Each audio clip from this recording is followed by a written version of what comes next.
ხვალ ქვეყნის ენერგეტიკული სადგურების გარშემო ახალგაზრდების ცოცხალი ჯაჭვი ჩამოყალიბდება. ალირეზა რაჰიმი, ქვეყნის ახალგაზრდებისა და მოზარდების უმაღლესი საბჭოს მდივანი, კრეატიული ახალგაზრდებისა და პოპულარული ჯგუფების აქტივისტების წინადადების საფუძველზე ახალგაზრდებსა და კულტურის, ხელოვნებისა და სპორტის წარმომადგენლებს მიიწვევს 14:00 საათზე. ქვეყნის ენერგეტიკული სადგურების გარშემო ცოცხალი ჯაჭვის შესაქმნელად.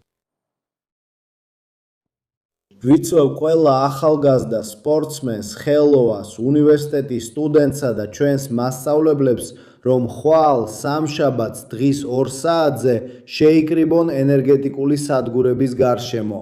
ეს არის ჩვენი ქონება და ეროვნული მემკვიდრეობა, მიუხედავად ნებისმიერი პოლიტიკური შეხედულებისა თუ პრეფერენციისა, რადგან ისინი ეკუთვნის ირანის მომავალს და ირანელ ახალგაზრდებს.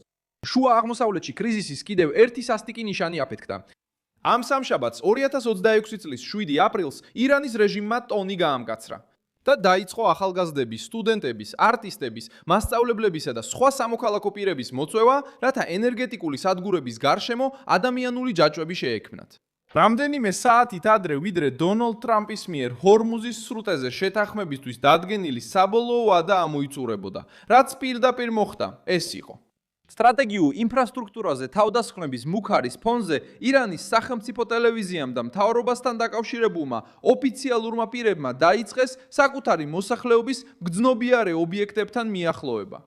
ამ მოწოდების ავტორი იყო ალირეზა რაჰიმი, რომელიც სახელმწიფო ტელევიზიამ წარადგინა როგორც ახალგაზრდობისა და მოზარდობის უმაღლესი საბჭოს მდივანი. მოწვევა იყო ღია და ფართო.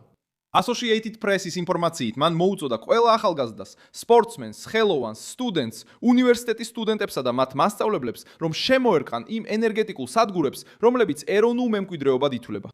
სად ხდება ეს? ირანში, ენერგეტიკულ ობიექტებზე კონცენტრაციით, ომის გარემოში და თეირანზე პირდაპირ ზეწოლის პირობებში. როგორ განხორციელდა ეს?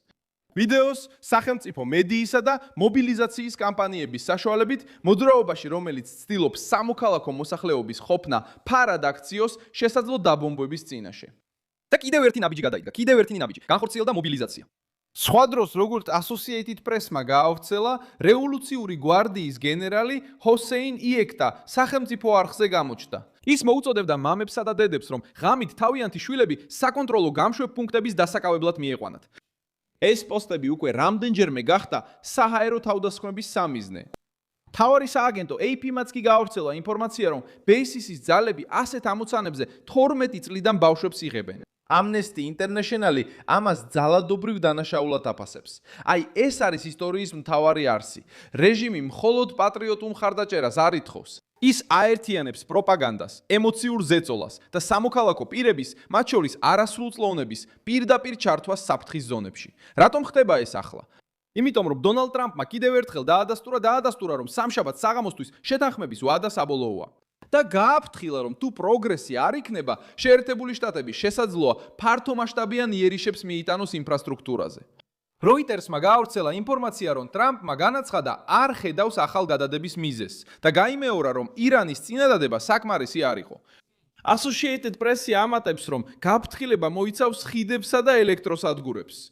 და ეს ხდება ჰორმუზის სრუტის ხელახლა გახსნის მოთხოვნის კონტექსტში, რომელიც ნორმალურ დროს სოფლიო ნავთობის დაახლოებით მეხუთედის გასასვლელი გზაა.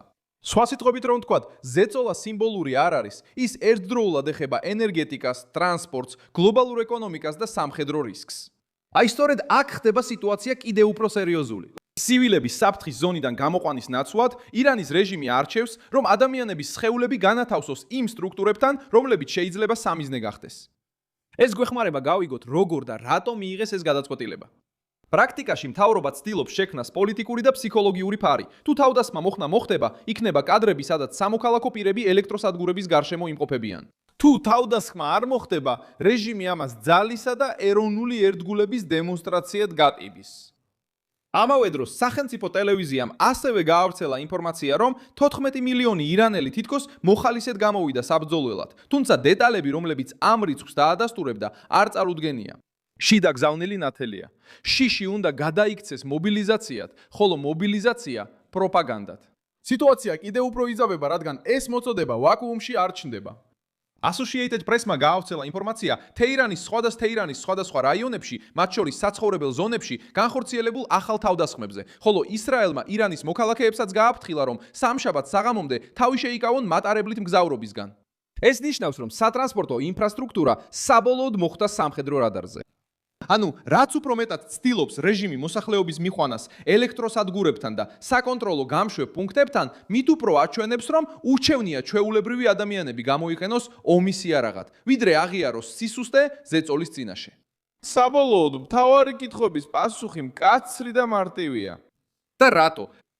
იმიტომ რომ რეჟიმი ცდილობს შეაჩეროს ან გააძვიროს თავდასხმები, შეინარჩუნოს წინააღმდეგობის ნარატივი და თავისი სისუსტე მოსახლეობის უკან დამალოს. საბოლოო სურათი დამანგრეველია. როდესაც მთავრობა იწყებს ახალგაზრდებისა და ბავშვების დაყენებას ძალაუფლებასა და ბომბებს შორის, ეს ძალის ნიშანი კი არა, სასოწარკვეთის ნიშანია.